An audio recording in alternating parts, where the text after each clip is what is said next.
च्याउ खान चाहनुहुन्छ तर बनाउन आउँदैन, अब के गर्ने भनेर चिन्ता लिइरहनु भएको छ होला। अब टेन्सन नलिनुहोस्, हामी आइसक्यौँ। ल अब सुरु गरौँ पकाउने च्याउको रेसिपी।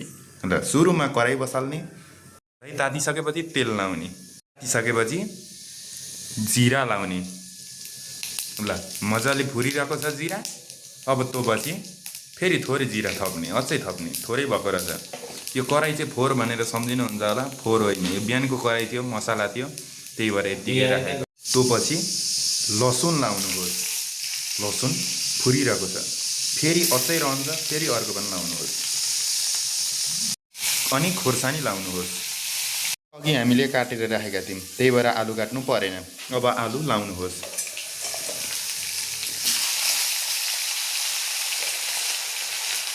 आलु चाहिँ जति आफूलाई इच्छा लाग्छ त्यही अनुसार लाउनुहोस्, यति उति भन्नु पर्दैन। अनि स्वाद अनुसारले बेसार लाउनुहोस्। आहा कति राम्रो हो भाइ।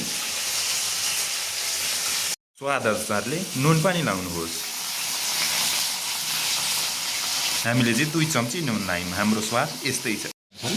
स्वाद अनुसारले 2-3 थरीका मसला लाउनुहोस्। 1 थरीका, तिनीहरू हेरिराख्नुहोस्, 2 थरीका, 3 थरीका। वाटर लाउनुहोस्, यो हो वाटर। त्यहाँपछि कराईलाई एकछिन छोपिदिनुहोस्, आलु नगलुन्जेलसम्म। आलु मजाले पाकिसकेपछि अनि अघि काटेको च्याउ राख्नुहोस्।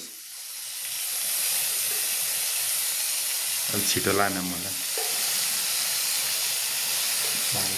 ल अनि यति गरिसकेपछि टिमुर लाउनुहोस्। आहा कति राम्रो, टिमुर लायो भने 2 गुणा स्वाद बढ्छ। त्यहाँपछि च्याउलाई एकछिन चलाउनुहोस्।